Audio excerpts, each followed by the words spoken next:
You're listening to Inside the Locker Room with Wimp and Barry Sanderson on Tide 100.9 in Tuscaloosa. Experience holiday cheer at Tanger Outlets with savings up to 70% off your favorite brands. From fragrances to accessories and the latest styles, discover the best gifts for everyone on your list. Save big at Nike Factory Store, Michael Kors, Under Armour, Coach, Polo Ralph Lauren, Kate Spade New York, and so many more. Unwrap the best at Tanger Outlets. Hundreds of brands, endless gifting options. Plan your trip at Tanger.com.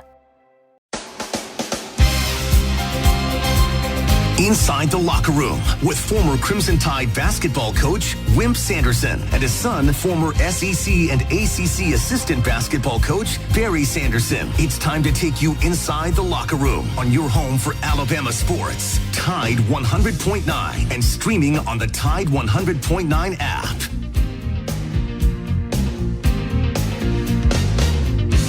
And good morning. Welcome into Friday edition of Inside the Locker Room. We made it through, or just about, Chase, made it through another week, another cold day here in Tuscaloosa. I kind of like the cold weather a little bit. It can warm up a little bit in the afternoon, but nice brisk air out there this morning.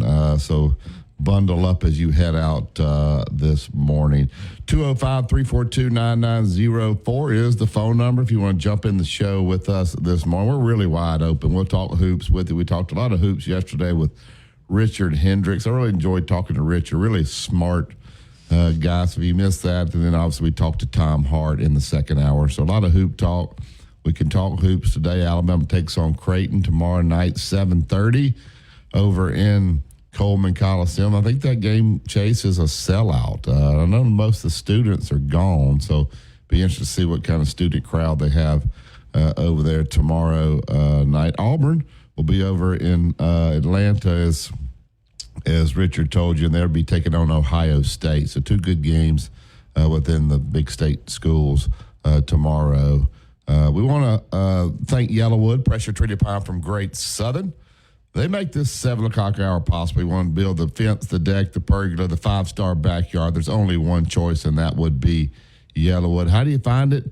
Go to yellowwood.com to find the dealer that is closest to you. And always remember, if it doesn't have that yellow tag on it, you don't want it. Download the app, the Tide 100.9 app.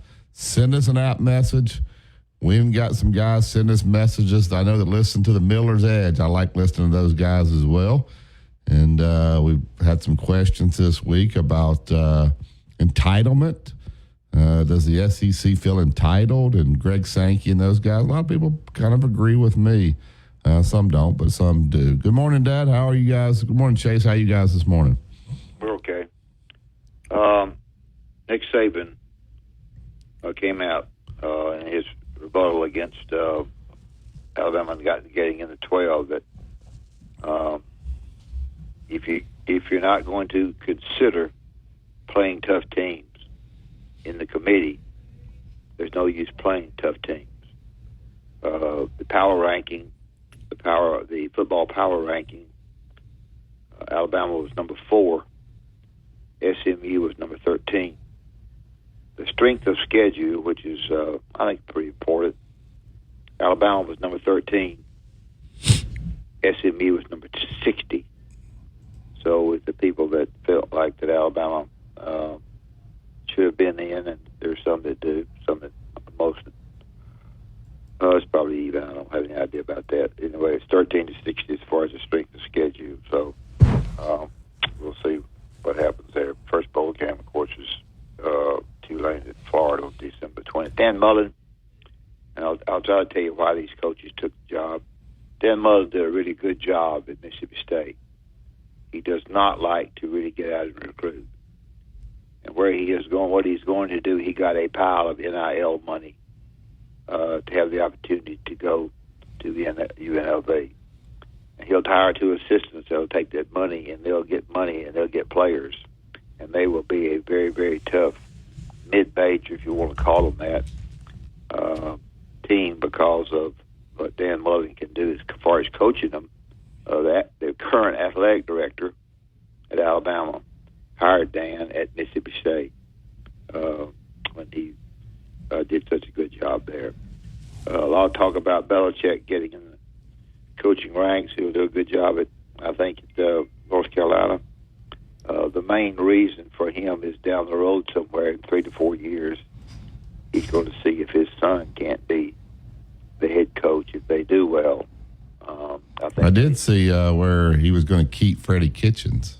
Good. Yeah. I didn't see that. On the MRI for Carson Beck, it's very little talked about. He doesn't say much. He's pretty sober about it. I don't have the answer as to what's happening there, so we'll see. Colorado, of course, Travis Hunter's getting every kind of award you can get. He will eventually get the Heisman Award. And I think that's fine. I'm sure he deserves. He got Player of the Year. There is a mystique about them because of the head coach being what he is, and the way they have brought in people from the portal and taken out people has been quite different. And since they stick out and they make a lot of money around the school, which has never had a lot of money from people who want to advertise and so forth, pay them money, then they kind of stick out a little bit more than anybody else. So he won that, and that's good for him. I don't particularly care for the NCAA increasing their games in the NCAA basketball tournament to 72 or 76. The reason I don't, there are places where people get disgusted. You're not playing for anything during the season. You're not, a lot of times you're playing to see who goes to the NCAA tournament. Everybody and their mother's going to go now. I don't particularly care for that. Some people may have a different opinion of that, but that's particularly my opinion.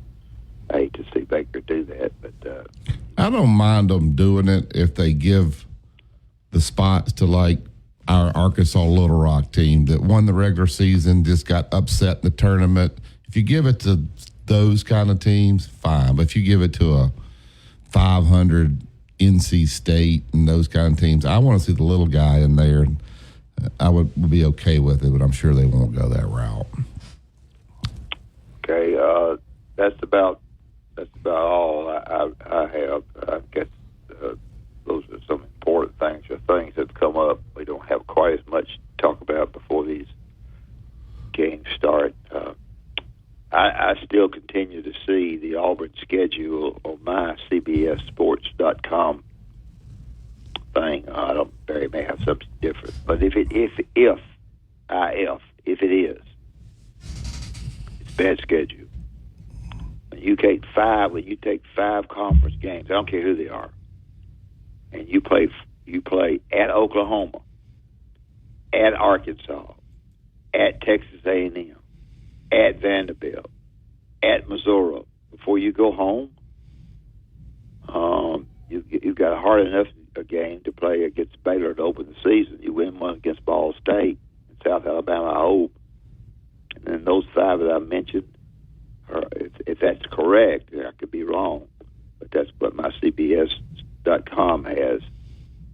No, it's not. It's not right. It's I'm just pulling it up off their website. It's when they get through at South Alabama, they got at Oklahoma, at A&M, Georgia at home, Missouri at home, at Arkansas, Kentucky at home, at Vandy, Mercer at home, Bama at home. Yeah, but not give that out anymore then. Yeah. I don't know. Where'd you get that? Right off their website. All right. So. I think that's pretty bad there because they got Georgia mixed in there with that group. I think well, you start out at Baylor. That's hard. Ball State at home, South Alabama at home. You should win those. At Oklahoma, at A&M, and Georgia. You don't beat Baylor at Baylor. No, I don't know if you beat Baylor at Baylor. I said that's going to be a tough one. But then you got 3 games there after Ball State and South Alabama. At Oklahoma, probably a loss. At Texas A&M, probably a loss. And Georgia at home, probably a loss. So you lose 3 in a row. There you got Missouri at home, Arkansas. Yeah, it's a tough schedule. Alabama schedule. Pretty good road games there, but good teams at home. It's a good schedule for the ticket scalpers. Chase, a lot of good home games. There were Tennessee coming in, LSU, Wisconsin. Those people coming in. Dad, there's a stink in Texas now about Quinn Ewers. The fan base there, a lot of them kind of like when you had Jalen and Tua here. They're saying we cannot win the championship with Quinn Ewers. We got to get to Arch Manning. There's talk about Quinn Ewers. He's just a redshirt junior. He possibly coming back. Texas says, no, you're not coming back here. We need to move on from you. We want to get to Arch Manning, that there's a standing offer from a Big Ten school, which I think Quinn Ewers is a good quarterback, that they would pay him a lot of money to come here. So I think you're going to see the quarterback shuffle. That's a little bit like here. I think people are ready for Quinn Ewers to move on. I think people here are ready for Jalen Milroe to move on. He had a press conference yesterday. Didn't really go into any of that, but I could see Texas, ready for Quinn Ewers to move on after this year and get to the Arch Manning era. And that's what we've come to now with the transfer portal. These guys being able to leave immediately and get paid. You got musical quarterbacks going on across the country. Well, I don't quite agree with you and some of the fans. I know that he didn't go and tackle the guy at the Oklahoma game the way he should have. I saw that. But they've gone down on him pretty fast. There'll be probably of the 15 teams left besides Georgia. Somebody would take Quinn Ewers and get Sure. And Milroe is, I think, taking a little bit of a bad rap myself. We're all fired up and excited about him, the way he played against Georgia. Everybody's carrying on. The next thing you know, all the calls come in disgusted about this. They don't know whether he's hurt or not. I think to some degree he was, but there'll be some people that play Alabama that be glad to take him and play him against Alabama. Yeah, we'll see. Miami will be in market for a quarterback. So whoever gets out there, Miami, guy who's graduated, probably a pretty nice place to live. Go down there, play quarterback for a year, make pretty darn good money. I think that would be a pretty good deal for those guys. All right, we take the first break. Open the phone lines, 205-342-9904. JC will join us today. JC had a problem yesterday, so look forward to visiting with JC at 7:30. 2-minute truck. We're at 1330 Martin Road East. That's where you go pick up your boxes, your packing supplies, whatever you need to make this a smooth move. Whether it's local, out of town, out of state, no problem. Let the professionals handle it. They'll take great care of you and your stuff. Call them today, 205-247-5050. That's 2-minute truck. Movers who care. Here's what's trending on the Tuscaloosa thread. Good Friday morning. During a committee hearing on U.S. health care in Washington, Alabama's junior Republican U.S. Senator Katie Britt took issue with the National Institute of Health policies she claims do not take into consideration human impact. She says people are dying because of overregulation needlessly. She's concerned if NIH continues to follow these policies, more rural hospitals will close. Click TuscaloosaThread.com for more local news. Don Hartley, Town Square Media, Tuscaloosa. Tide 100.9 traffic. Tuscaloosa traffic now from the Townsend Nissan Traffic Center. TGIF to your purpose-driven ride this morning for the time being, at least. Now, we are approaching your prime time hour, so things may thicken up just a bit, but right now you're still smooth sailing. McFarland on the east and westbound lanes to Lurleen Wallace, 69.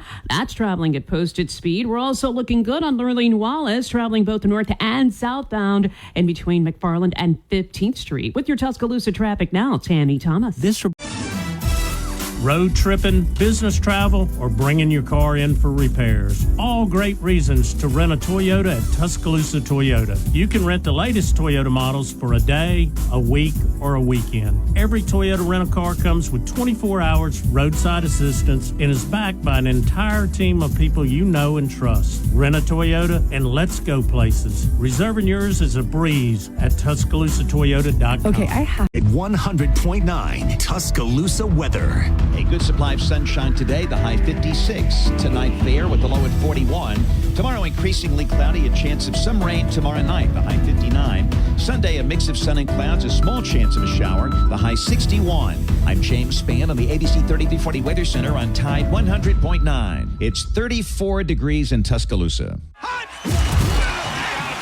Alabama fans are all over the world, and we are too. Download the Tide 100.9 app right now in the App Store and Google Play, and take the Crimson Tide everywhere you go.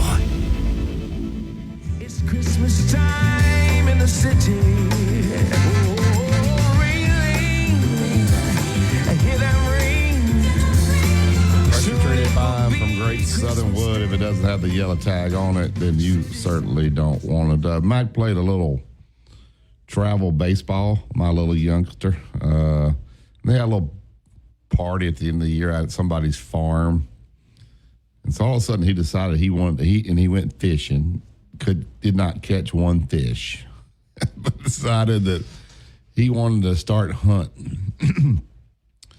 So my daughter's husband, my son-in-law, he loves to hunt. And so he said, I'll take him hunting. Of course, that led to Jenny going out and buying everything in America that this kid needs to get out in the cold. He's got everything possible. And they are in Arkansas right now. Currently, they were up this morning at 5 a.m. duck hunting. Is there not any ducks close to Tuscaloosa? I mean, they live in Birmingham. If anybody's got any duck hunting that's close to Tuscaloosa, could you send it to us there? Because they had to go. That is the hunting and duck hunting in Arkansas. Is that supposed to be good?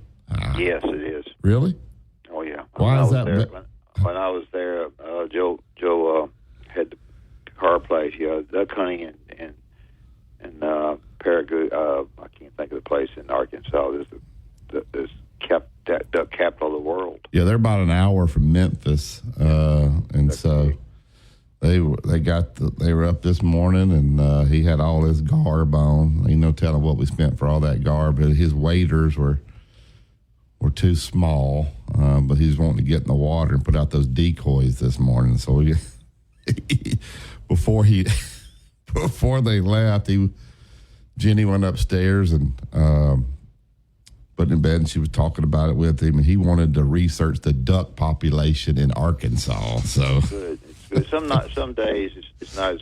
Some years it's not as good as others. But I can't even think where the duck capital of the world is there. But there's a lot of pressure on them to bring back some ducks. The States is worried that they may not even kill a duck. So we said, well, as long as you can take him fishing, if he can catch one fish, then you'll.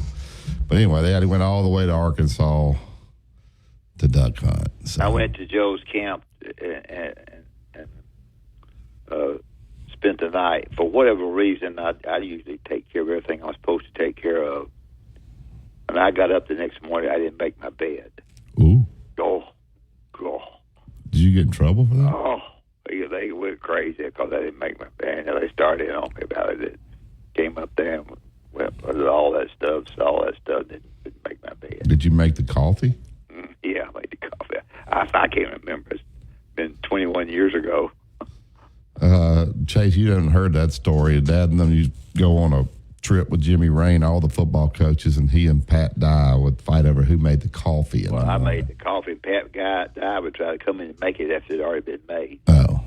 He's a dummy. Water it down. Anyway, so they're duck hunting. Is duck any good? Have you ever eaten duck? Not much. Not for me, but it's a big time sport. It's important that people have a duck place and a little kind of a place to go duck hunting. I need a place to go duck hunting. I might go with them, but I ain't going all the way to Arkansas. Oh, you got to go to Arkansas. You don't get any duck. I ain't going all the way to Arkansas. What if they got any duck in Aliceville? You can eat duck in Aliceville? All right, let's get to the Yellowwood Hotline. Tom, y'all got any ducks down there in Aliceville? Yeah, but you don't want to pay what it'd cost to hunt that place in Aliceville. Well, I know, but I know you can get me on there. Oh, no. No? Now, I used to be in tight with the people that had the duck hole over here in But I'm not. You know, we're friends, but not to the point of where I get to go duck hunting with them. You couldn't get me and Mac in there? Couldn't slip us in there? No. Well, Tom. No slipping in there. You can make your bed. Now you can go down. You can go down on the river. You know, to Tom Bigby here, and probably find a few ducks and stuff. But you know, I was calling in about Arkansas. Stuttgart is the Stuttgart place over there. Everybody, I knew. Yeah, but that's really not the best. Everybody raves about it, but that's not the best duck hunting in Arkansas. They're not in Stuttgart. I got to find out where they are. Yeah. They're about an hour. Yeah, from well, Memphis. the area you're talking about them being there, they're an hour south of Memphis on the river over there. They're in pretty good duck hunting, and those blinds over there on those duck hunting, my God, you wouldn't believe what they sell for per year.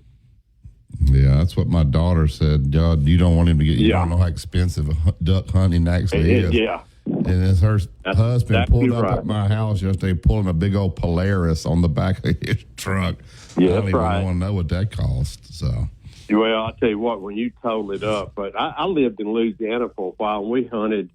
We didn't hunt the Mississippi flyway, which that's probably the best that runs from Memphis, really north of Memphis, but runs on down through there all the way down in South Louisiana. But we used to hunt some other places, rice plantations. Good God, you wouldn't believe the hunting on it. I have seen some crazy duck hunting going on like that, and but it is. If you love duck hunting, that's the place to be. Well, a lot of pressure on them to come back with some ducks. We'll see what happens. Yeah, it is. Yeah, it is. Yeah. My grandson and his group from over here, they were going to go to Arkansas and load the boat up, you know, with ducks. And they went over there and they got a rude awakening because they didn't know what they were doing. They didn't take time to find somebody that lived over there or a guide or something that could help them get started. And they wasted a lot of time and money. How about Dad going to somebody's camp house there and not making his bed, Tom? That's bad luck. What? He went and he didn't make his bed, and they said they killed him for it. Where, duck hunting? Yeah, he went on a duck hunting deal over in Arkansas and didn't make his bed. Really? Yeah, that's bad. They didn't have maids where they stayed? Tom doesn't listen to the first part of the show when I say it. Well, you may have been calling in when you were talking about the making the bed. Probably, because y'all were starting on it pretty good. Is it Jack? Is Jack the one over at Oh, duck no, hunting? this is Mac. This is Mac, the 8-year-old. Okay, all right. Yeah. So. Well, I hope they have a good trip because it's pretty and it's fun. Well, when you got lots of ducks doing wing shooting, it's fun. Yeah, so State sent me a text. They hadn't even gotten out of my neighborhood, and Mac wanted to get his hotspot to get on his iPad. So he's learning. He's learning. Of course, he's about to have a baby here in the January, so he's trying Mac out to find out what age can you actually take kids hunting. So he's trying him out. So. That's good. That's good. That's a good thing, though. I'm telling you, I hope they have a good trip because if it's a lot of ducks and you're in a good place, you know, and got good dogs and all that kind of good stuff, it's fun. Well, they got a dog. They think that dog's the best dog ever. We'll see. So really? Oh yeah, they've trained it. Yeah, that's good. They're set up. I bet they have a good trip. Yeah, they'll do better than my grandson and his posse did. They went over there on the whim. That ain't a good idea. We'll see. This ain't his first rodeo duck hunting. He loves it. He goes all the way out to the Dakotas duck hunting. So North Dakota. Oh yeah, he's South a professional then. Yeah, he thinks he's he a is. professional. He knows what he's doing. There you go. All right, what else you got, Tom? Well, I was just calling in. It was interesting to me about the Texas situation and with Ewers and they're ready to dump him. And I was thinking, you know, if with all the money that's being paid out and everything, you better perform. Everybody will turn on you, right? We're not getting what we're paying for. You think that's what's going on? I don't know. I guess they don't want to lose Arch Manning, so they figure like he's ready. So it's time to move on. That's what they do to you now. Yeah, well, I mean, Ewers. What if he goes out there and goes through the playoffs and wins the national championship? What will they say then? They'll say thank you. Move on. It's time for Arch Manning. I bet you're right. I bet you're right. Y'all have a good weekend. Thank you. We're going to get to JC. Listen to Tide 100.9 and 1230 AM WTBC. It's the home of Alabama sports.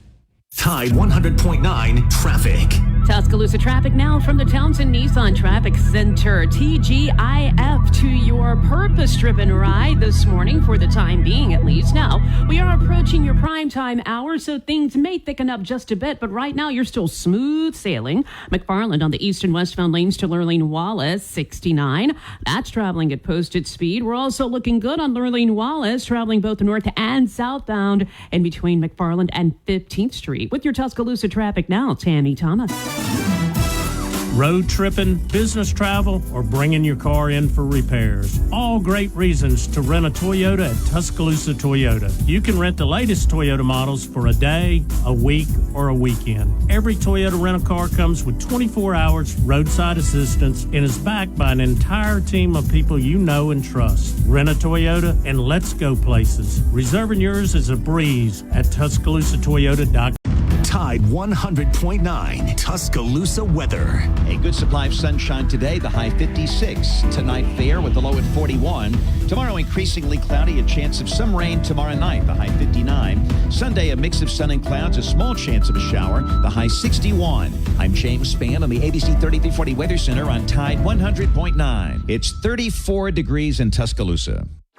Two-time state champion and two-time NIT champion Barry Sanderson breaks down the latest in sports on Inside the Locker Room on Tide 100.9.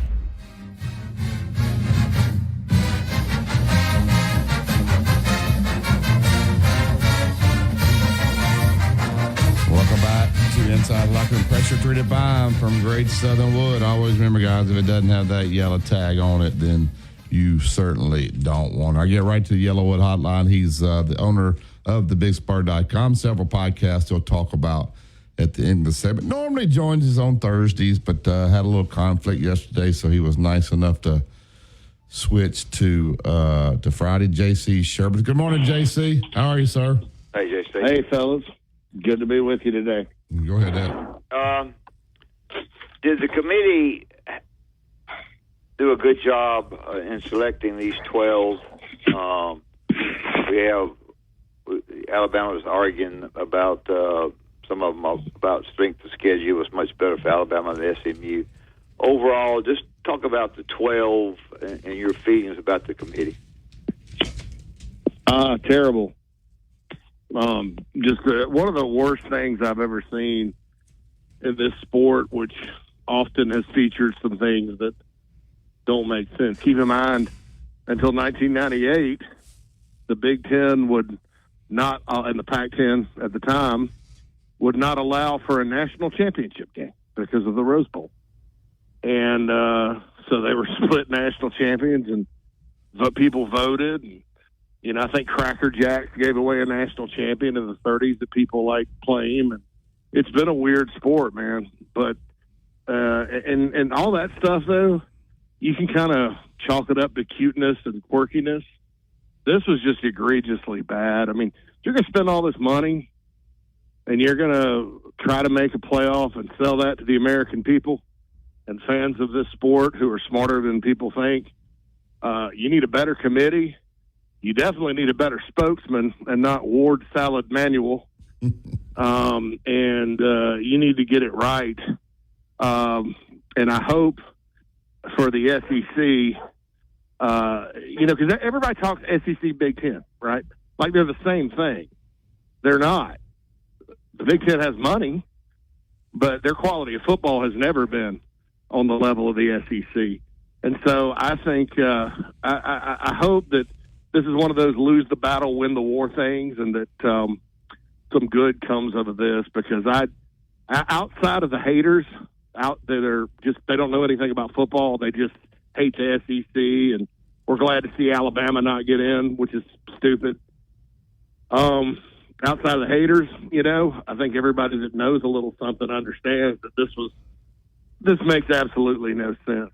I mean, you've got Oregon, who's supposed to be number one in the country, and with the way they seeded this thing, they have to play Ohio State their first game. On what planet is that fair? Meanwhile, Penn State, who hasn't beaten a single good team, gets a glide path into the semis with Boise. And then if they beat Boise, I think they go on and play no, I'm sorry. They play SMU, and then they play Boise. Really two group of 5 programs. And then I don't get it. I thought it was terrible. And I'm not just being an SEC homer. I mean, I think that you have to look at where the teams played, who they played, how good these teams are they played, and then do it. And even if you just use the simple strength of schedule metric, just line up the playoff field and look at the strength of schedules. They're all bad. You know, I mean, who decides something like that? I mean, you know, my wife just got on a plane to go to Thailand yesterday morning. She's almost there, by the way. It's a long flight. Sure. But she had to get some baht, right? That's the Thai currency. And she got 2,000 baht, right? So that's a big, pretty number, okay? Well, 2,000 baht is $58. So let me ask you something. Would you rather have 1,000,000 baht? That's a big, pretty number, right? Or $100,000? Which one is more valuable? And I rest my case. But wasn't the committee? I don't blame the committee for the format. I mean, and I asked you this last week. Who decided on this format? Greg Sankey and those guys signed off on it. I don't think they really understood what was going on. Maybe they had to get it done. They had to compromise there. But the format's terrible, JC, right?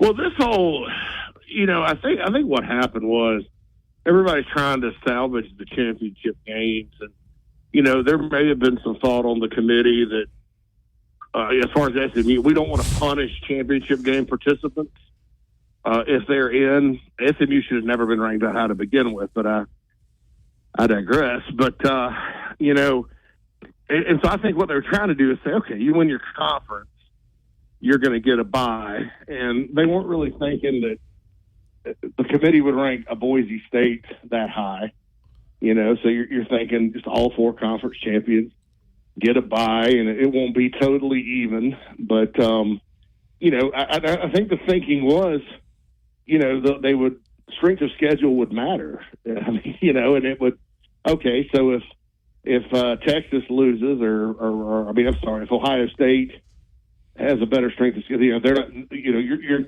I think they have a little more faith in the committee with that. But you're right, Barry. I mean, that's a systemic issue that needs to be fixed as far as the buys. And, you know, I think what's going to come of it, Josh Pate has a pretty good idea, and it's making the rounds, is we're going to end up with the SEC, maybe the Big Ten, taking matters into their own hands.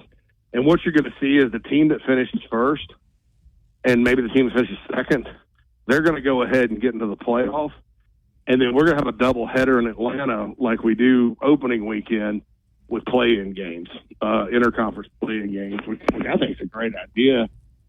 And it's probably a better money maker than a championship game. So that's the one solution to it. But I don't, you know, I don't really fault the committee for the format. My big problem is how they seeded it and who got in. And I think that's their decision. That's on them, and it's beyond them. Barry feels like that Alabama shouldn't have gotten in because of the 2 losses. I think when you rank, if you're going to go by the schedule, the athletic director of Alabama says he needs to weaken his schedule because of that. Was the fact that the schedule was too hard or not fair, or Alabama should have gotten in because of the schedule? They didn't consider that, as Nick Saban said. You know, I think there's a problem with all 3 SEC teams didn't get in. It's not the non-conference schedule. I mean, I think everybody won all their non-conference games. It's the conference schedule, and it's unbalanced. I mean, there's outside of Georgia, which had to go through a gauntlet. Yeah. You know, the other two teams that are in the playoff from the SEC, they kind of Texas especially drew a pretty favorable draw. You can't. I don't know that you're gonna be able to avoid that if you stay with 8 and you go with a 1-7 format because of the portal and everything else. How do you tell who's going to be up, who's going to be down? It's too competitive of a league. But yeah, that was the problem.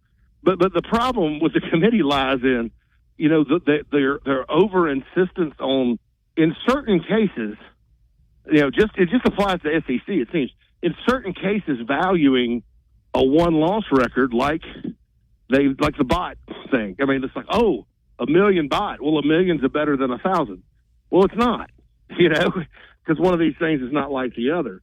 And that was the thought process when they expanded this thing, is it'd be a little more like basketball. But, okay, you'll get your conference champions in and stuff, but then it's the next best teams. And the definition of best team, strength of schedule, strength of record matters because they're not playing. Indiana's not playing the same teams. Indiana didn't even play a good Big Ten schedule, you know. But oh God, they're 11-1. You know, I mean, come on. I mean, that's insane. I mean, that's not the reason they expanded the playoff. Why expand the playoff? Well, we've got an SMU team with undefeated and an Alabama team with 3 losses.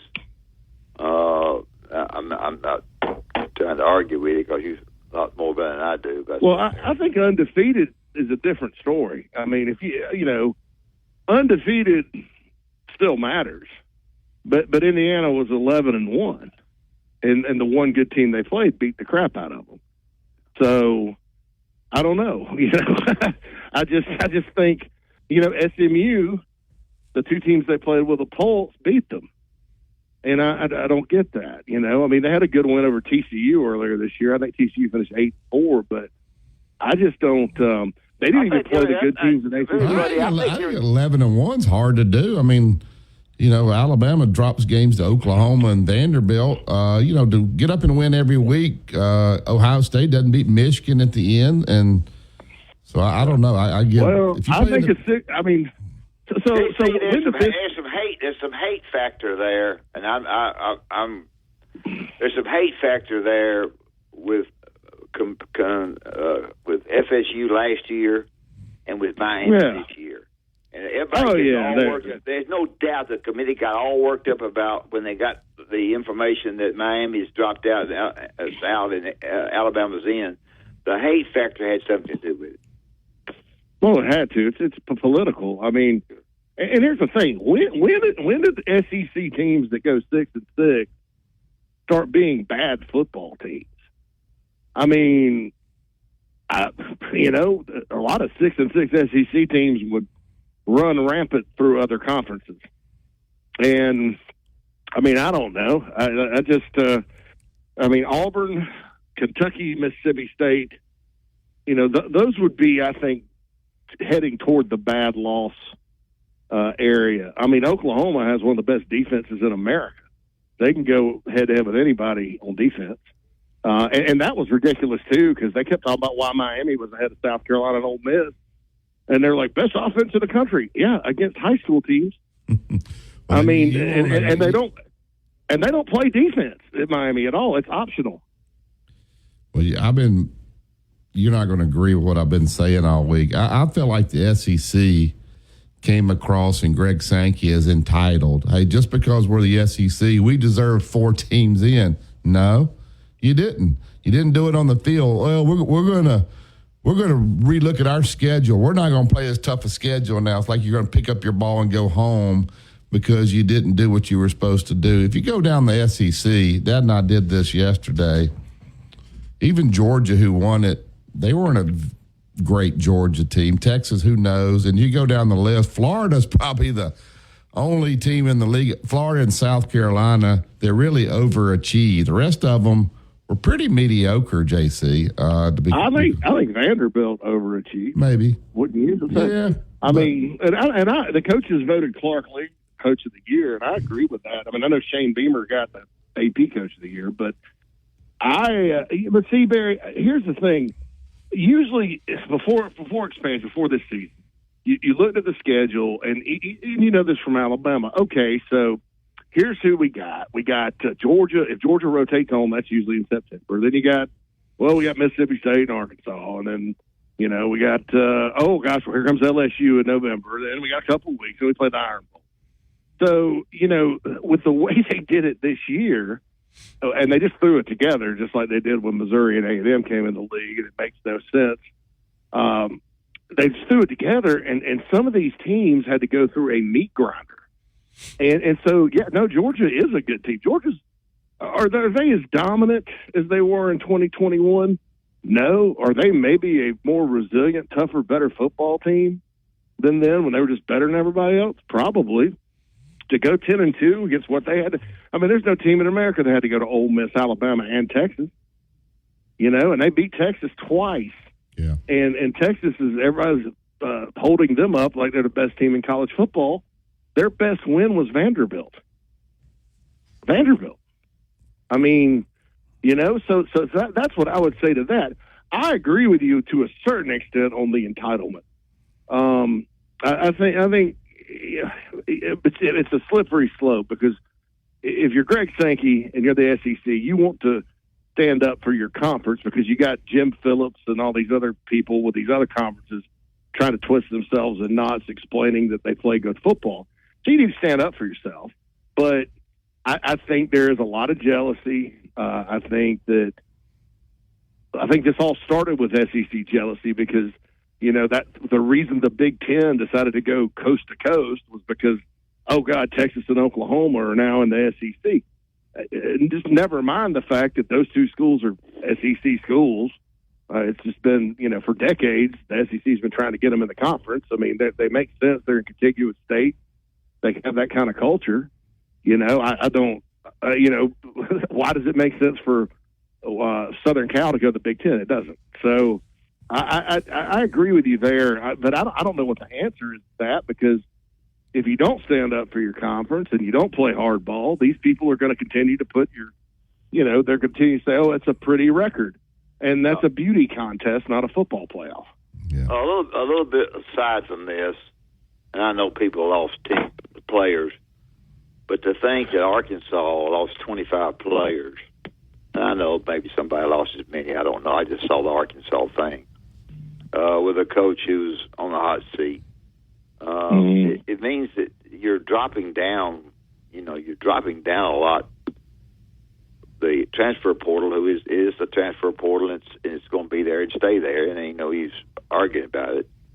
But I think that kind of thing really hurts football and really hurts scheduling in the SEC. If the 25, I don't know your thoughts on that. Yeah, because like in some years, if you have to play, I mean, there have been years recently where if you play Auburn, Florida, and Mississippi State, that's a tough 3 games. And not so much this year. I know Florida came on at the end and Auburn pulled an upset. It's still hard to play in those places, but, they weren't all that great. But then, it's kind of crazy. Yeah, some years it's fine to play Ole Miss. That's kind of you chalk it up as a win. Not this year, South Carolina the same way. So I agree with you there. With Arkansas, this has been happening every year, though. They under Sam Pittman, since all this started, they'll 20 will leave and 20 will come in. It's kind of bizarre. But and even last year they lost starters. And I don't know what the situation is there. They like Sam Pittman. They kept him. Petrino's there. Their quarterback's coming back, but you kind of get concerned. And the worst one though is Kentucky, because they have zero momentum right now, and everybody that's good walked out the door, especially on offense. So that's going to be a little bit tough for Mark Stoops. I don't have a lot of confidence in them being rebounding next year.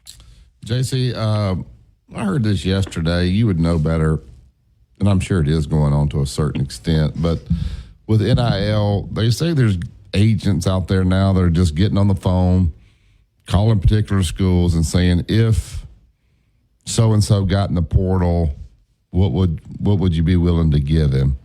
And they go to several schools, and then they contact the kid and said, all right, I've got X school that'll give you this if you get into the portal. And these agents are taking 15 to 20% of this money. Is this really happening in college football?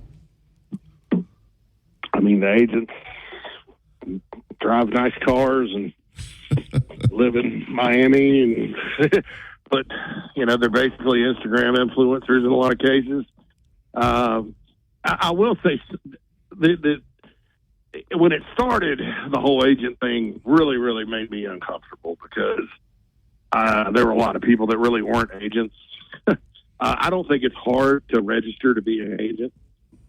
I think you just got to pass a course or something in most states to get licensed. But and some of them I don't think had licenses. But that's absolutely true. What you described. I mean, that's absolutely true. I will say, as we move forward, there are more and more like professional agents getting involved, and they do things the right way. I mean, and I think that's the only hope with this situation is that we end up to where if we're going to have agents for players, you got people that are professionals that do things the right way.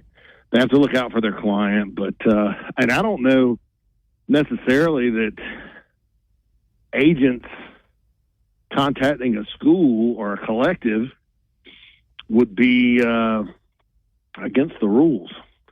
We're going to revenue sharing, though, in July, and so I think maybe contacting the school would be. I'm not sure about that. I'd have to look in. I mean, nobody really has a grasp of the rule book.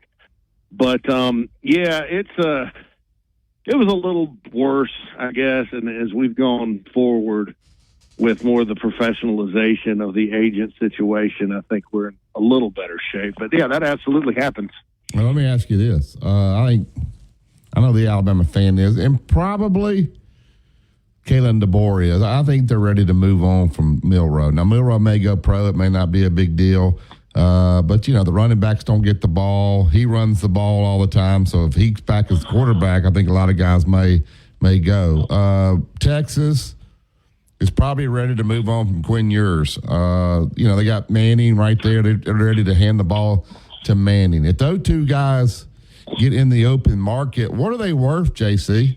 Who would pay Milroe and who would pay Ewers? And not who, but how much? How much are these guys worth who have started that many games? Because quarterbacks are so hard to find. I think they're 7-figure guys. I mean, that's about the going rate. I think there have been guys. I mean, that are terrible. That have gotten 800,000. DJ. Yeah. Yeah. Or who's the kid that went to Kentucky? Devin Leary. I mean, Kentucky. I mean, it's a core. But look, man, we're here in college football. It's been a long. I mean, it's been almost 7-8 years where it has been proven that transfer quarterbacks can really, really do something special for you. And so I think those guys, if they want to pay a bad one, that's their business. That's an evaluation issue. But a good one, I mean, you mentioned those two proven players. Shoot, I would say pay them and take your chance, especially if you don't have a good quarterback situation. Yeah, I mean, even that kid at South Carolina, he has a couple of years. Obviously, who's that kid that edge rusher that's being reported that he just got over $1.2 million to stay? Are those things true, JC? Just because it's on X, I don't believe it all the time. Is that true? I'd be very careful with the numbers. I can't really disclose South Carolina numbers. Okay. I think he's worth every penny that they paid him. I think he's special. If you watch him, I mean, I watched Clowney, I watched Myles Garrett, watched Will Anderson. There's not very many guys like Dylan Stewart, so I would have paid him. And the quarterback, actually, Barry, he's a redshirt sophomore next year. He's draft eligible after next season. Okay. So if he keeps it up, and Mike Shula is now going to be his coordinator and quarterbacks coach, by the way. Yeah. I don't know if you saw that, but And, Mike's got a long track record of developing quarterbacks. And so he could end up going pro next year. But, he's also worth every penny. I haven't seen a guy that big that can move like that. And, I'm just beyond. I told you guys he'd be good. And he surpassed my expectations. So are we going to have a big stink for the athletic directors to lose their jobs with revenue sharing? Where I'm disgusted that I'm not getting what athletic directors trying to furnish the money. I know football gets a lot of it. Is that going to cause us a bigger stink than we think? I can see it. Yeah. So let's say you decide as an AD, because most of the numbers I hear for rev share coming in about $15 million. Let's say you're like, no, we're going to give, like in Arkansas, for example, like if they give Calipari more of that to do basketball and they get baseball more, and they're about 13, that's a big disadvantage in football, and football pays the bills. Yeah. For the most part. So that could be something. These ADs have to be very, very careful about how they divvy that money up. Who gets more at South Carolina, Dawn Staley or the men's program? That's going to be hard. Oh, the men's three times as much. So they're going to give them 3 times as much as Dawn. So Dawn Staley's going to be okay with that? I hope she is. Women's basketball is with NIL, those players are going to be making more than they'll ever make in the WNBA.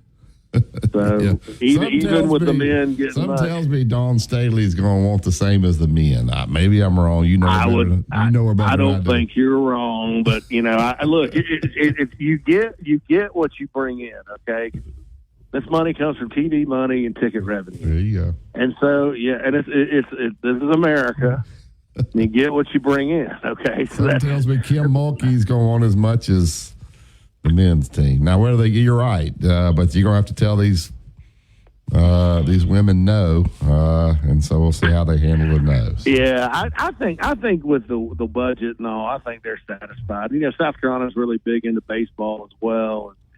Pulmonary has a good budget too, so I just think I think this has been discussed and settled, and they're good with it. And like I said, if I'm a women's basketball player, this is actually really good for me because you're going to get, like I said, more than you'd make in the WNBA, and also get a chance because NIL is supposed to now go to legit NIL, so you get a chance to market yourself and make money that way as well if you're really good. So, and I don't know the WNBA is full of endorsements, so I think it's probably if people would step back a little bit and not get all Title IX-ish, I think they would understand this is actually really good for women's basketball. Yeah, JC, tell everybody where they can find you.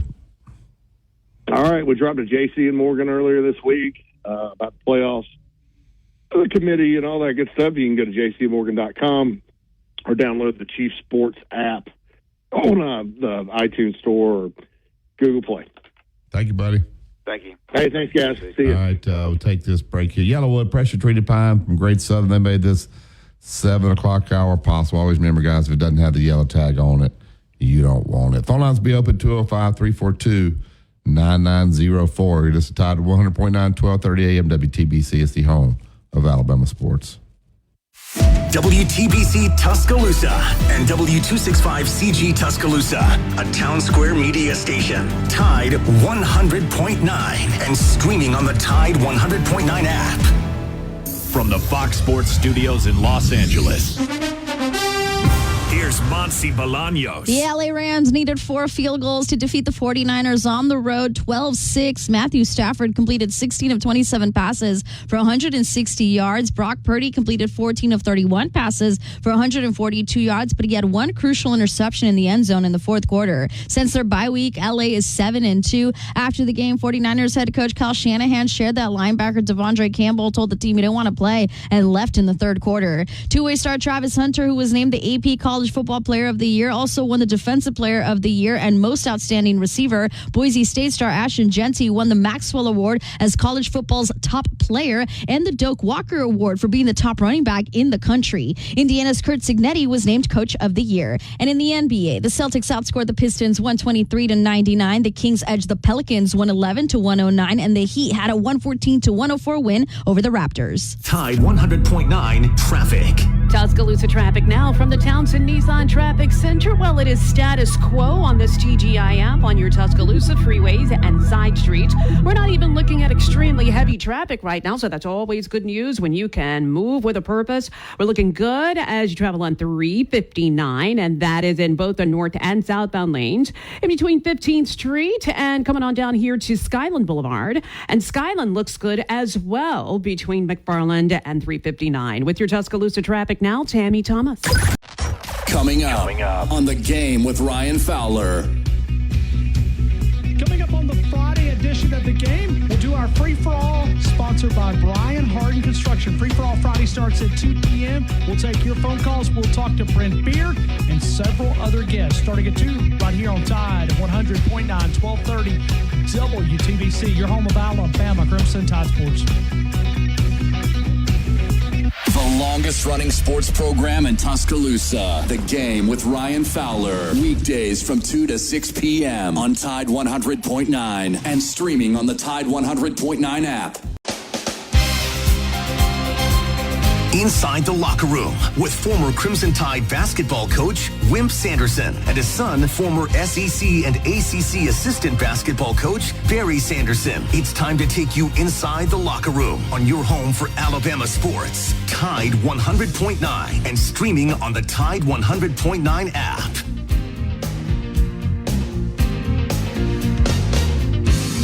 Welcome back to the second hour of Inside the Locker Room. Allstate Insurance agent Andrew Kniffer will help us kick off this 8 o'clock hour. Andrew's my Allstate agent. Let him become yours. At 4705 McFarland Boulevard, Suite 3 over in Northport. Andrew's and his family been here since 2002. So when you have a situation come up, you need to use the insurance. He knows exactly who to call. So give him a call today. He'll set you right up. 205-722-9201. Andrew Kniffer, Allstate Insurance. All right. Dad, Jalen Milroe, Parker Brailsford, the center, said he was coming back. I don't know why do guys announce, Chase and Dad, that they're coming back? If you don't say anything, then we just assume you're coming back. I don't know that we have to have announcements that we're coming back. But it sounds like most of these guys are going to play in this bowl game. That's probably a good sign for Alabama, right? That these guys have their head on straight and going to get back to work and get ready for this Michigan game. Yeah, I think so. I think the Michigan game is a marquee game because of last year, and I think these guys are anxious to play. They'll be getting a lot of things because they're playing in the bowl. I'm sure a lot of extra agents have fixed that. Where if we go to a bowl now, there's going to be a change in the money they get, and that's exactly what's transpired there. They're not playing for free. It's not public, but they're not playing for. They're playing. They're not particularly playing for the love of the game. They're playing for whatever money they get. Yeah. All right. Let's get to the Yellowwood hotline and get Cowboy in. Good morning, Cowboy. Hey, Cowboy. How you doing, Barry and Coach? We're good, buddy. How are you? All right. I watched a little of the Celtics and the Pistons last night, late in the game, and J.D. Davidson was playing, and he hit a three, and looks like Boston's kind of changed his body some. He looks a little more leaner than he used to be. I sure hope he can, have a pretty good career coming off the bench in the NBA and keep improving. I don't think people talk about what a basketball mind Brad Stevens is. I know Nate Oates is good friends with him. I think he's pretty sharp basketball mind. What do you guys think? Yeah, I think he's very good. Yeah. Brad Stevens is terrific. He's down to earth, gotten a lot of great opportunities at a young age, but he's taking advantage of every one of them. And that coach they got for the Celtics, what a good dude he is, man. He's humble. young, but he gets it. He's not full of himself. He's a breath of fresh air in the NBA. Yeah, he really is. Yeah. I've always loved the Celtics. I remember my dad got me liking them when I first started watching basketball. Havlicek, Tommy Heinsohn was coaching, I guess, and Dave Cowan. Coach probably remembers back in those days, those guys. And did you ever meet Red Auerbach, Coach? No, I never did. Cowens was a great player for Hugh Durham. In fact, Hugh Durham, one of my better friends in coaching, was offered the Celtics job at one time, turned it down. John. Yeah. You're out there, Cowboy. You're out there in Texas. Is there a big stink about Sarkisian wanting him to get to Arch Manning and play him a little bit more, and saying that they can't win the championship without him playing some there? And are they ready to move on from Quinn Ewers and get Arch Manning behind center? What are you hearing out there? I'm kind of getting the vibes in the Underland that they're ready. They're ready for the Arch Manning show. Yeah.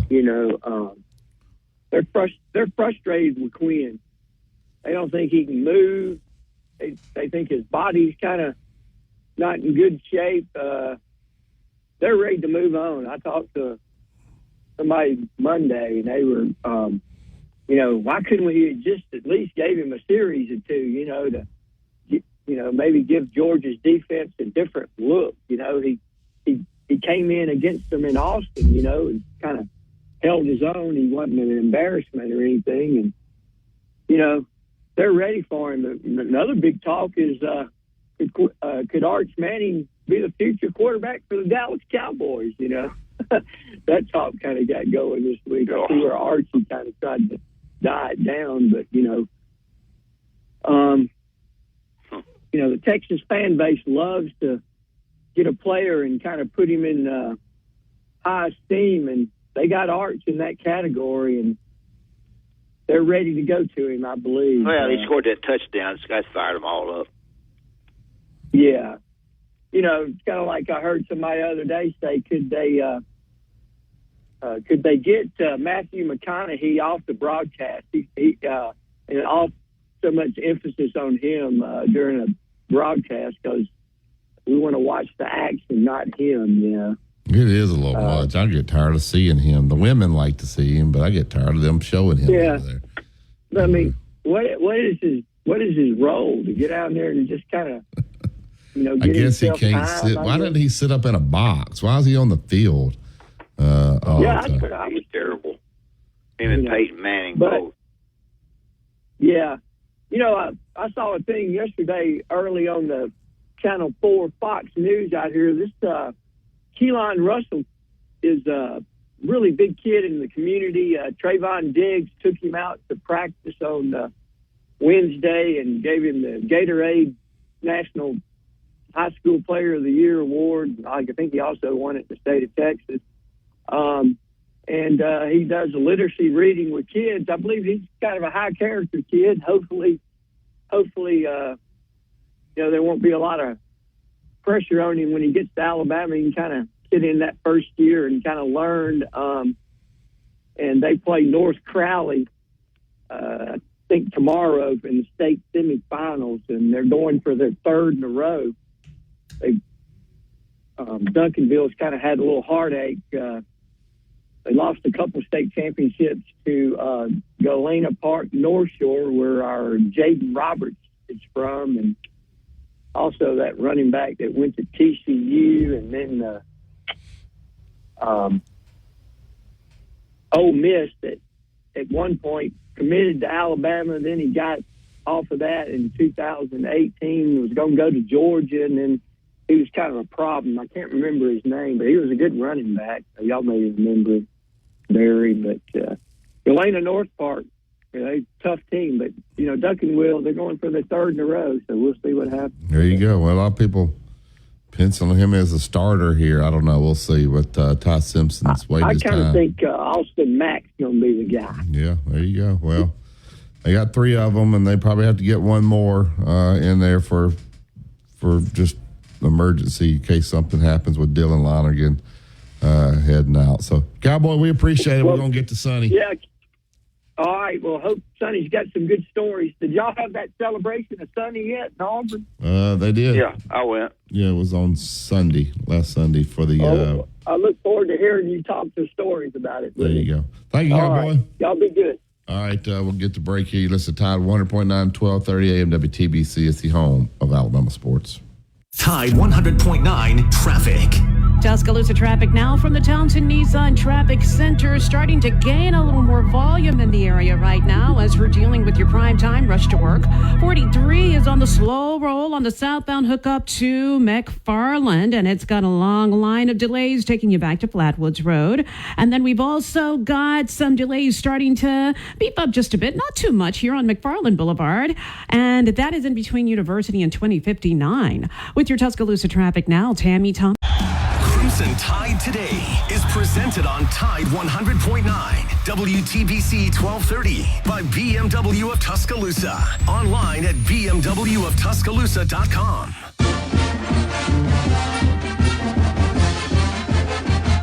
From the University of Alabama, this is Crimson Tide Today. It's a daily update on Bama sports and it's brought to you by Guthrie's, America's original chicken finger restaurant, and is now an official partner of the Alabama Crimson Tide. For franchise information, visit Guthrie'sChicken.com. Hello again, everybody. I'm Roger Hoover. On yesterday's edition of Crimson Tribe, driven by NASCAR, we were joined by former Crimson Tide great and now SEC Network analyst Richard Hendricks. From your perspective, how have you seen this team grow throughout the first few weeks of the year? Well, I think they started off the season strong. I think the biggest question for me was going to be, how could Nate Oates manage a roster that had so many talented guards? He's done a really good job of making sure that he's keeping everyone in the roster in action and playing at a high level. You have the loss to Latrell Reitzel, which is definitely going to be a blow to the team. But when you have so many players to step up, you definitely have some opportunities to continue to be a really good team. I'll have more in a moment. Guthrie's Golden Fried Chicken Fingers, an Alabama tailgate tradition. Founded in Haleyville, Alabama in 1965, Guthrie's has been a Bama fan favorite for years. From your hometown to college towns all around, Guthrie's is still serving the family's original Southern fried chicken recipe, just like always, fresh, hot, and fast. Make Guthrie's Golden Fried Chicken Fingers the MVP of your next tailgate. Guthrie's, America's original chicken finger restaurant and now an official partner of the Alabama Crimson Tide. For franchise information, visit Guthrie'sChicken.com. We've got you covered this weekend for Alabama basketball at home in Tuscaloosa. The men's team returns to action against Creighton on Saturday night with tip-off at 7:30 p.m. Central and our radio start time at 6:30. Then on Sunday, the women's basketball team hosts Murray State at 2 p.m. with radio airtime at 1:45 all across the network. Crimson Tide Today is brought to you by Guthrie's. Crimson Tide Today is a production of the Crimson Tide Sports Network from Learfield. Mr. SEC Tournament Wimp Sanderson gives you his excellent analysis every weekday on Inside the Locker Room, right here on Tide 100.9. You ran crying to the bedroom. I ran off to the bar. Another piece of heaven gone to hell. The words we spoke in anger just tore my world apart. And I said that. All right, welcome back to Inside the Locker Room. We're going to get right to the NABC District 8 Coach of the Year, Ohio Valley Coach of the Year, Chase, two-time SEC Coach of the Year. That's hard to do. CAA Coach of the Year, Alabama Sports Hall of Fame. They had a retirement for him on Sunday. Honored him down on the plains for retirement of the radio. The one, the only, the great Coach Sonny Smith. Good morning, Coach. How are you? Good morning. I need you to introduce me every time. That's good. That is good. A lot better than Wimp would ever do. Maybe Auburn will commit a foul now. Yeah. They never committed one when you never committed. You know, if Auburn fouled somebody, it was the official's fault. Oh my goodness! Yeah, that's what that was. All right, when I got in there, I got in there upstairs with you, John Cohen came in, the AD. He told you that they were honoring you with some kind of something. I didn't catch what it said. So I asked you last night or night before last, whenever, exactly what kind of, even though you got honored, what did you get? And you said you got something, but you didn't know what it was. It was a basketball. No, I didn't know what a basketball was. You know what? Do you know what they are? What they gave you on the honor as being the honoree? Yeah, basketball. Oh, corn pone. Said I didn't know much about a basketball, so they gave me a basketball. No, they gave you some kind of something. I don't know what it was. No, they gave me a basketball with a lot of writing on it. There was something else too, you goober. There was something else. I can't remember what that was now. I got to go back and see. Maybe I left it up there. I'll have to go back and see. Wasn't an envelope, was it? No. Yeah, if it's an envelope, it'd still be in my hand. I can guarantee you. I'd be looking for money. Yeah. Yeah. Well, congratulations. Never got into one of those years. I'm trying to find out the facts, but aside from all that, I'm telling you, Will, I got a ball. I'm glad you. And you were here. That's what made the day. Well, your granddaughter posted a picture of y'all. Beautiful girl there. She was proud of her. She called you Pappy? Pappy, yeah. I like that. I can't. Hey, wait a minute. I got to go back and see what she called me. Calls me for money. I think that's what it is. She called you Pappy. She was proud of you, so I know that had to make you feel good. Well, I felt good because I had a lot of friends there, and you guys coming out made a lot to me. Thank you. Glad to come. Enjoyed it. Well, Auburn takes on Ohio State tomorrow in Atlanta, State Farm Arena. This Auburn team, really, really good. Probably, if it ended today, they'd be a number one seed in the tournament. How good is this team, Coach? Do they have any weaknesses? I would think they're just as good as their depth. I've said this a lot, and to me, it's the only question we have. When we have to go deep into the bench, are we still going to be a competitive team? And if we do that, I think this is a team can go a long way. Anything can happen. Foul trouble, injuries, that type of thing. But staying healthy, staying out of foul trouble, this team could go a long way if that bench continues to perform. When you go deep into the bench and not lose a lot, you got a good team. And so far, if you think about it, Bruce has been able to go fairly deep into the bench. Yeah. Yep. Broome has played awfully well, better than I thought he would play, be honest with you. I thought he was a good player. I had no idea he was going to be. Well, you said it, and I thought it. I think he's. Wouldn't you say he plays a little better than he is to a certain degree? Yeah, he's playing. He's carried that team out. And I'll tell you something else. When you're as good as they are defensively, you start off the game keeping from getting beat.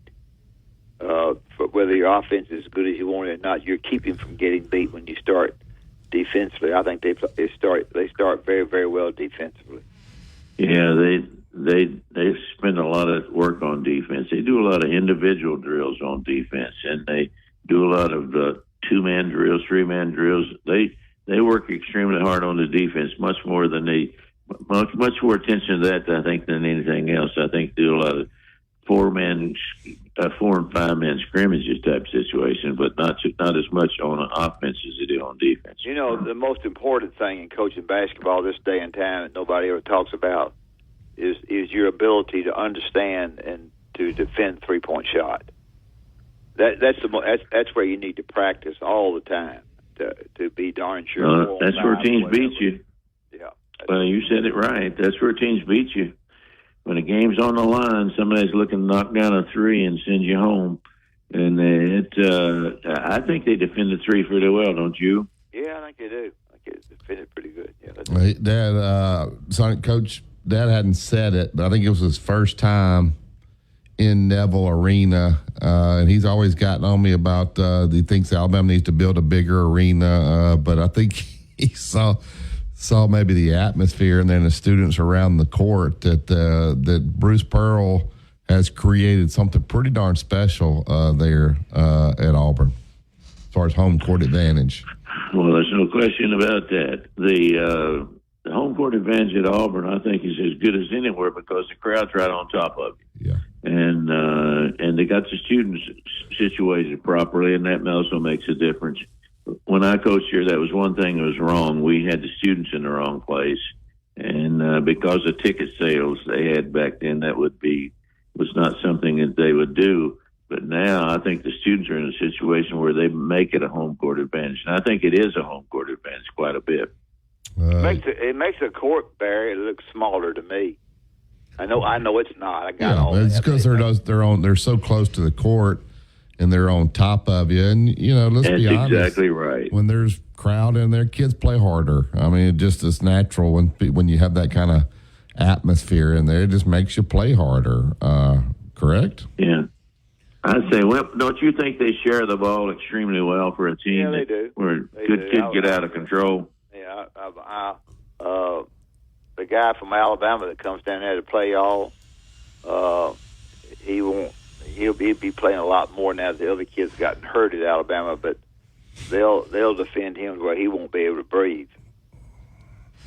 He's a good player. I don't have any idea why he left. I think maybe he wanted more playing time or want to be more the bigger part of the offense, and I didn't think that they were able to do that with him being kind of a point guard, second guard type of guy.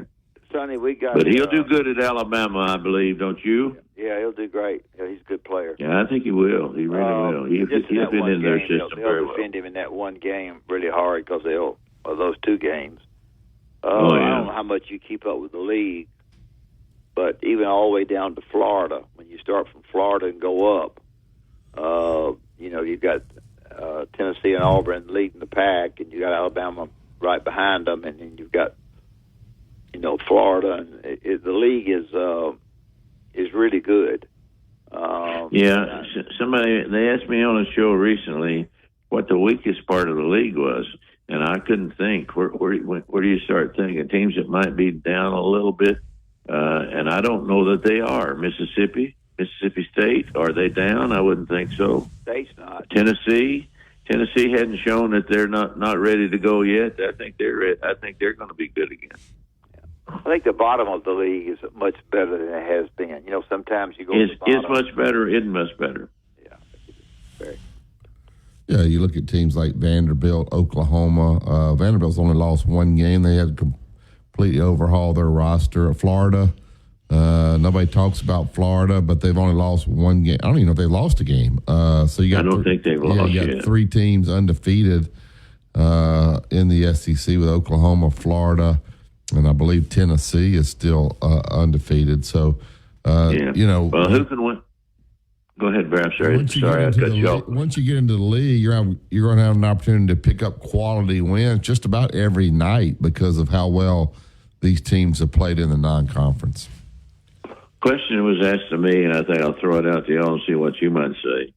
Who would you consider to be the best road team of the teams playing right now? And I think that's a big question mark. The teams that can go out there on the road and play and win games are the ones that are going to be up near the top. And it's one thing's for sure: you got to have good guard play when you go on the road. I would think Tennessee, just because of the defense that they play. Defense travels.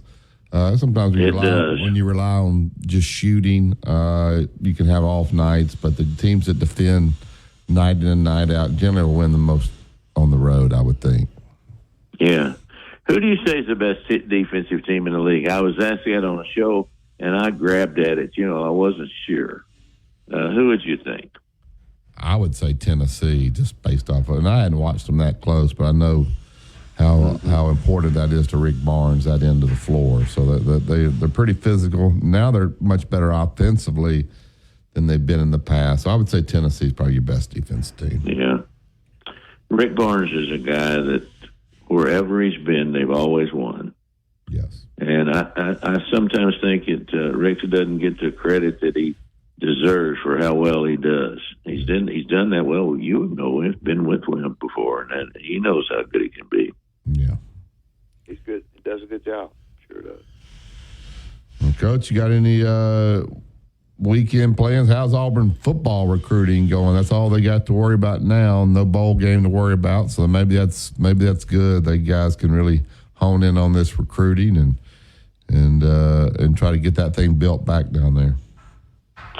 Recruiting is a way to do it, and I have not gotten great reports or bad reports, so it must be going well. You would start hearing the bad things, or you'd get great reports. I hadn't heard any of that stuff, so they must be steady, going along good. Yeah. Got anything else for Coach before we let him go? Now that you're not doing the games, where do you sit? If I won't go unless I'm sitting on the front row. That's my saying, and I'm sticking by it. I won't go unless I can sit on the front row. Well, and I won't go unless somebody takes me either. I got two things now I got to have. Somebody to take me in the front row seat. Well, I'm sure you can get either one of those. So I sure hope I can. Hey, I appreciate you guys coming. That was unbelievable. I appreciate that very much. Always have. Yeah. Glad to see you. So we'll play some Vern Gosden. I'm tired of talking. Oh, I love old Vern. We're gonna get every Vern. time somebody brings up Vern, I get a little. Get Vern. No, you've said enough. We're gonna crank He's Vern my back man. up. All right. Have a good weekend. I met Coach. Vern one time. He said, "I've been a big fan of yours." He didn't even know who I was. They took me backstage to introduce me to him, and I was so excited. He said, "Yeah, I'm a big fan of yours." He didn't know who Sonny Smith was. Hey, thanks for having me on, guys. You're the best. See you, Coach. All right, tell us something about Bryant Bank while Vern sings it out. Well, if your banking is as good as Vern Gosden's music, you'll be going to a good bank, and Bryant Bank is outstanding. Whether you want to open up a business or personal account, I think the big thing, two things: you can bank online around the clock, and the money that you put into your bank is going to be safe. We'll have during this Christmas break a lot of people getting on the internet and trying to sell you something or trying to get you to invest your money in something. Bryant Bank will be right on top of that. And I think that's important. So go by Bryant Bank and tell them you heard on Inside the Locker Room. Open up an account with them, and I think everybody will be happy. All right, to take the break here, open up the phone lines, 205-342-9904. Also, Jalen Milroe met with the media. We can play a little bit of that as well when we get back. You listen to Tide 100.9 and 1230 AM WTBC. It's the home of Alabama sports.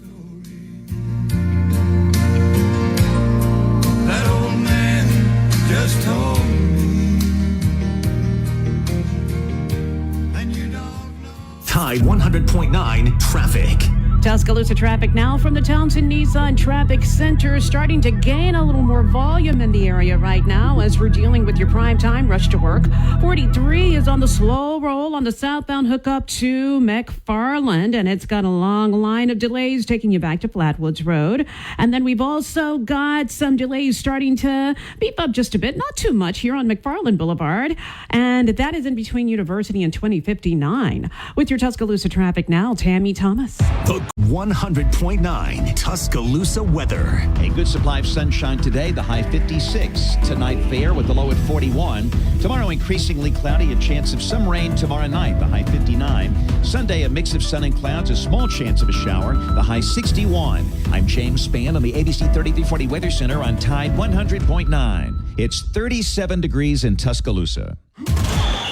Follow the Crimson Tide on their journey to another national championship. Touchdown, Alabama! On your home for Alabama sports, Tide 100.9, and streaming on the Tide 100.9 app. Oh, yeah. Candles burning low. Lots of mistletoe. Lots of snow and ice. That's not burning, but that's pretty good. Tuscaloosa Toyota, go to TuscaloosaToyota.com. Man, I'm looking right now at this 2025 Camry. What a beautiful car. 3.99 APR for 36 months. You want to look at that RAV4, 3.99 for 36 months there. That thing is beautiful as well. The 2025s are in. The Toyota Highlander, 5.99 APR. That Highlander, a great vehicle. We want to look into the trucks. The trucks are absolutely beautiful. We talked to Justin about that Toyota Tundra. I drove one last week. Wow, all the bells and whistles. What a great truck. So get out there today. See Justin and tell him that Wimp and Barry sent you. All right, there is one less duck in Arkansas right now, Dad and Chase. So I sent y'all the picture that Mac was holding the duck. But I guess one less duck out there. All right, Jalen Milroe. I hope I don't come across as being a Jalen Milroe hater. I'm not. I think he's been good for Alabama. But I think sometimes maybe it's, maybe he can go pro. And if he's the third quarterback taken, he should go pro. But he does plan to play in the bowl game. He met with the media yesterday. He's always done a good job with the media. They asked him about his plans to play in this bowl game and has he made a decision on the NFL draft. Here's what Jalen Milroe had to say about that. Jalen, there's been a lot of discussion about what your future plans are at Alabama with the bowl game and going forward. Can you share a little bit about that? Yeah, absolutely. The mission right now is to complete the season. We have one more mission ahead, which is attacking Michigan, and that's the whole thought process right now. Being our absolute best, we can take care of our business when it goes to playing in Tampa. So it's all about going 1-0, preparing the right way, and so that's my focus is winning this game, preparing the right way, take care of my body so we can be our best us. So you will be playing? I will be playing. And have you made a decision as it relates to the NFL yet? No, my thought process right now is finish this game out against Michigan, and so just being my absolute best I can be for my teammates and coaches. All right, let's go to number 2, the thought process behind the decision to play in this Michigan game. So one of our core values is finish, and despite anything, we entered the season together and we'll finish the season with my teammates, my brothers, and it's all about unfinished business. We have one more game on our schedule, and I think it was just ultimately just doing what was best for our team, for the team, and finishing the season out. All right. I think Alabama fans have spent more time criticizing him than they have praising him, including you a little bit. I don't know that I've criticized. I mean, I just think he's a running quarterback, and that's his strength. And if you're a running quarterback, then you're not spreading the ball around to receivers, which that's not his fault. And the running backs aren't getting the ball as much. So I just said that I don't think those guys are all about their numbers, and I don't think he does a great job of reading defenses. Do you? You think he does a good job? Well, of reading? I just think that we just forget the aches and pains that quarterbacks have. Sure. The ankles or the arms or the wrist or whatever that affect your play, and we're very quickly to praise the wins at the Georgia games and people like that, and then we turn around and kind of turn on. I think we do that with coaches. We turn on coaches. We know everybody turns on everybody. If you're a spokesman and you don't really understand exactly what goes on. I don't know everything that goes on with offensive coordinators because the defenses dictate a lot of what you try to do, and they defend a certain way in order for you to have to go a different way. And I think sometimes we forget that. Yeah, I agree with you as far as if I were a defensive coordinator, he would scare me to death to play. That he's going to have that one game, like he did against LSU, where he just absolutely burns you. So he would scare you to death to play him, and then then if you defend him well, like Oklahoma did, then maybe they took away his strengths there. I was just bringing up that I think Coach DeBoer and them, and I don't know if there's going to even be a decision if this kid goes pro. It won't matter as far as whether he comes back or not, or whether they wanted him to come back or not. All right, let's go ahead and play number 3, the message for the team right now. Jalen Milroe is obviously a leader on this team, and whatever he says, these guys will listen to. Let's play clip 3 there. Yeah, the message right now is controllables. Uncontrollables, controllables. What is the difference in between those two? And we can control how we attack each day, prepare the right way, how we finish, how we keep on building together as a group. That's going to be so important as we finish the season with our last game in Tampa. Is just focusing internally on what we can do to be our absolute best. All right, there's a team guy. I think he does a good job with the media. I think the thing that we've all forgotten is that the offensive coordinator and the head coach know right now who's coming back at quarterback. They know they got the good player coming in, all world coming in. They know they're not telling us, but they've had to sit down with the quarterbacks that are there, staying there, and finding out where their intentions are to leave or not, or are their intentions to leave according to what Milroe does. We don't know the answer to that, but I guarantee you that the assistant coaches and the head coaches know. Well, all right, let me ask you this. Does it help, let's say he goes pro, does it help next year's team if he plays in this game, or would you rather play Ty Simpson to get him some experience, because that will help next year's team and help you kind of make that decision? I think it. You leave it up to him. I think he's done awfully well Sure. for your team, and if he wants to play in this game, even though injury could be a factor, if he wants to play in this game, let him play. Yeah, and he does. All right, let's get to the Yellowwood hotline and bring Digger in. Good morning, Digger. Hey, Digger. Barry. Yeah. You are worse than a church-going hen in a tea room about these rumors. What do you mean? Quinn is gone. I don't know what you're talking about. He's gone. He can't risk another injury, or else he'll never get drafted. And by the way, they confirmed that this morning. But He's not going to be playing at all against Clemson? Oh, yeah, he's playing, but I'm just saying he's gone at the end of the season. Are you telling me there's not Texas fans that would rather have Manning out there than Quinn? Well, of course there is. Okay, that's all I said. How's our... But, Quinn is starting in the story for the playoffs. The only reason why, you probably got this because they saw that Manning was getting a lot of reps. And he is getting a lot of reps. Because guess what? Quinn is brittle. He'll get hit. He'll get hurt. Arch has to be ready. So there's nothing wrong with him working out with the number ones and the number twos to make sure he gets ready for the playoffs. I do think, Digger, if Quinn, I think Texas, you tell me if I'm right, that they're ready to move on from Quinn. If Quinn got in the portal, with his experience, somebody would pay a lot of money for him for 1 year, correct? Yeah, but holy cow. It's the dollar cost averaging, Barry. You're not going to get paid. He's going to get drafted in the second or third unless he has an excellent pro day. Okay? If you're in the third round, this is a rule of thumb for you Bama Gumps out there. If you get drafted in the third round, you go. Because you're not going to get paid unless you're a damn fool. How much money do you get in the third round?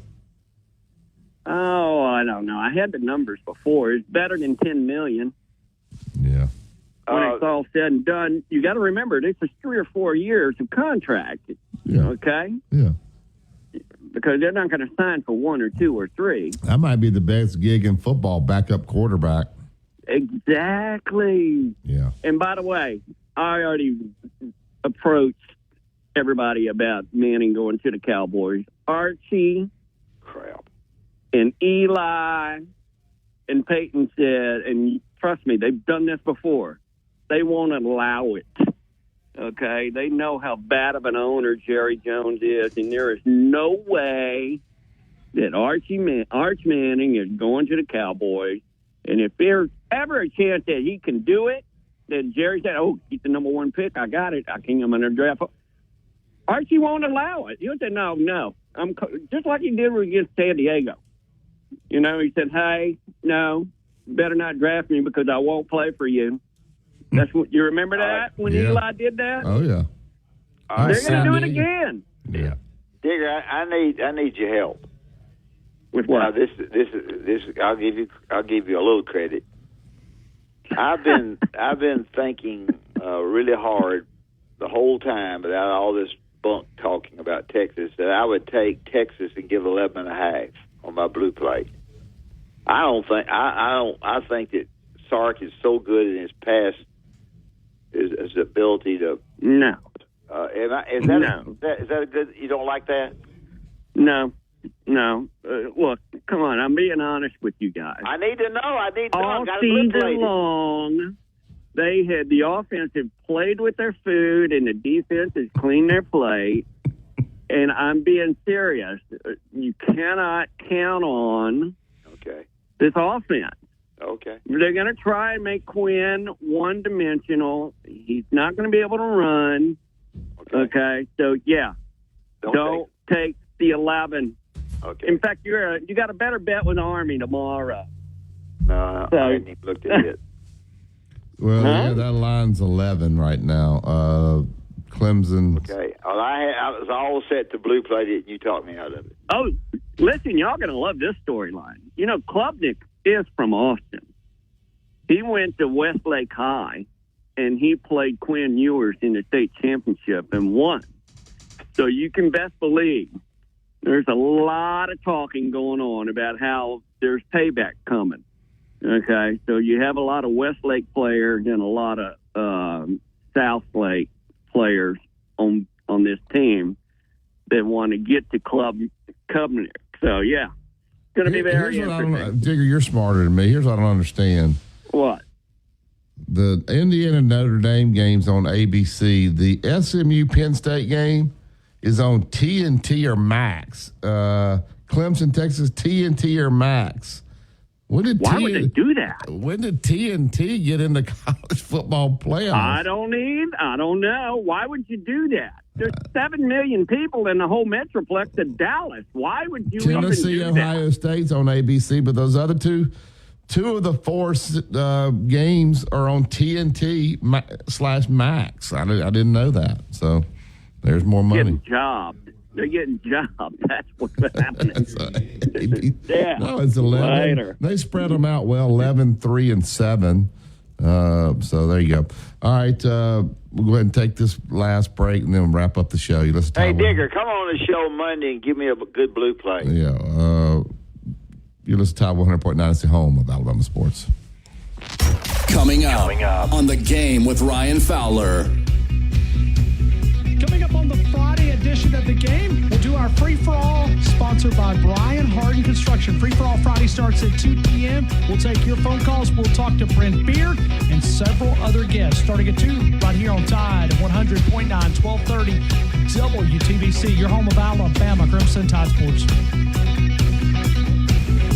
The longest running sports program in Tuscaloosa. The Game with Ryan Fowler. Weekdays from 2 to 6 p.m. on Tide 100.9 and streaming on the Tide 100.9 app. Tide 100.9 traffic. Tuscaloosa traffic now from the Townsend Nissan Traffic Center, and we continue with that smooth move across the area. We do have a few spots that have a little bit of volume to them, not much, 43.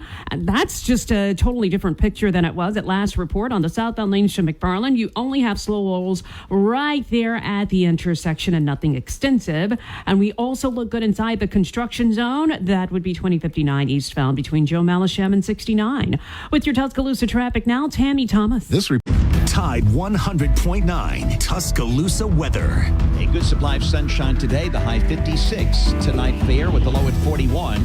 Tomorrow increasingly cloudy, a chance of some rain tomorrow night, the high 59. Sunday a mix of sun and clouds, a small chance of a shower, the high 61. I'm James Spann on the ABC 3340 Weather Center on Tide 100.9. It's 35 degrees in Tuscaloosa. Inside the Locker Room with Wimp and Barry on your home for Alabama sports. Tide 100.9 and streaming on the Tide 100.9 app.